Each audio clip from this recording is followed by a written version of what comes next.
Most people think overthinking is a habit. It isn't, it's a defense mechanism. It's the mind's attempt to protect itself from uncertainty, from pain, rejection, or failure.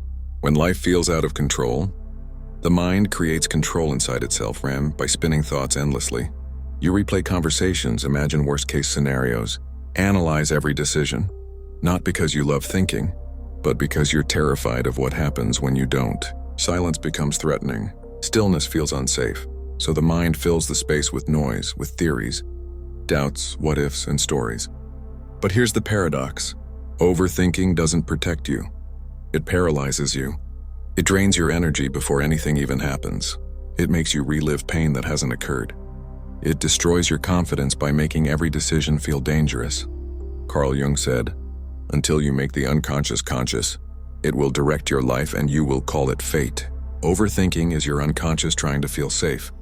It's fear wearing the mask of intelligence. The first step to freedom is not forcing the mind to stop but seeing it clearly. Observe it, watch it. Don't judge the storm, study its rhythm. Because awareness, not resistance, dissolves it. You don't overthink because your mind is broken. You overthink because your emotions are trapped. Every thought is a messenger. Every spiral of worry points to something deeper you haven't faced, a fear of loss, rejection, inadequacy, or abandonment. Most people treat overthinking by silencing the mind. But the truth is, you can't stop thinking until you feel what you've been avoiding. Your mind overfunctions because your heart is underheard. You analyze because you don't want to feel. So the cure isn't in thinking less, it's in feeling more, in giving space to the sadness, the anger, the anxiety that the mind keeps trying to solve. When you finally stop asking, "What's wrong with me?" and start asking, "What is my overthinking trying to protect?" you shift from judgment to compassion, from control to curiosity. That's when healing begins, and not through willpower, but through surrender. Jung called this shadow work. When you bring your hidden fears into the light, they stop controlling your mind. The thoughts lose their charge. And slowly, silence no longer feels like danger. It feels like home.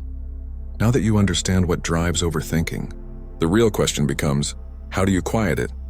Not by fighting it, not by drowning it out, but by mastering the art of stillness. Stillness isn't the absence of thought. It's the absence of attachment to thought. It's learning to witness your mind without becoming it. Here's how it begins. Just name your thoughts.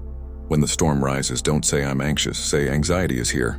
That small shift separates you from your mind. Name your thoughts. When the storm rises, don't say "I'm anxious," say "Anxiety is here." That small shift separates you from your mind. 2. Slow your breathing. Your breath is the bridge between body and mind. When you slow it down, your thoughts follow.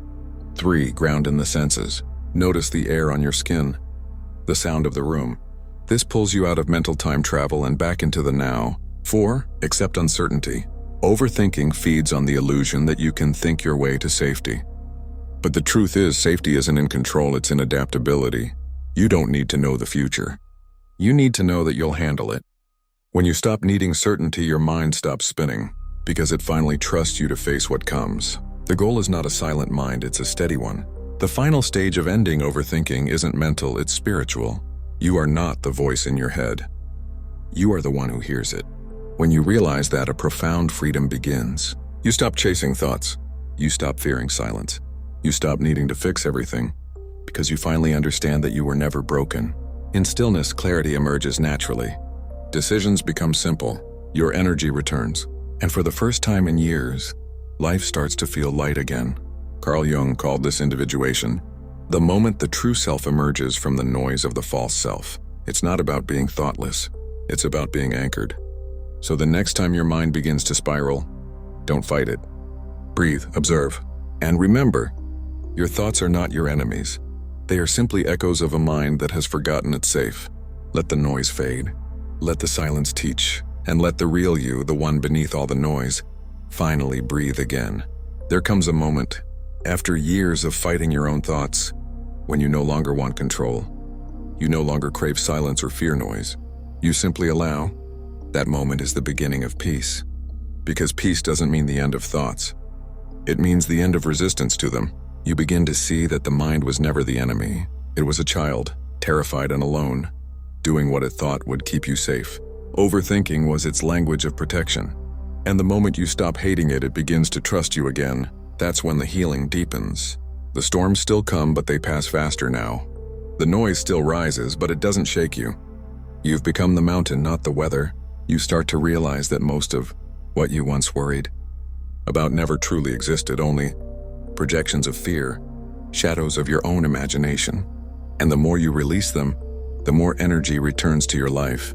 Energy that was once spent analyzing, predicting, and fearing now becomes creation, purpose, movement. You begin to live again. You make choices, not because they're perfect, but because they're yours. You speak without rehearsing. You move without doubting. You breathe without effort. This is what Jung called integration, the merging of all parts into one whole self. The thinker, the dreamer, the doubter, the child, all working in harmony, not conflict. Your mind no longer wages war with your heart. It listens. And as the two align, something beautiful happens. Life itself becomes simpler. You stop trying to control the narrative. You stop chasing perfection. You stop needing the world's approval. Instead, you begin to trust the flow. Not in a passive way, but with deep grounded confidence.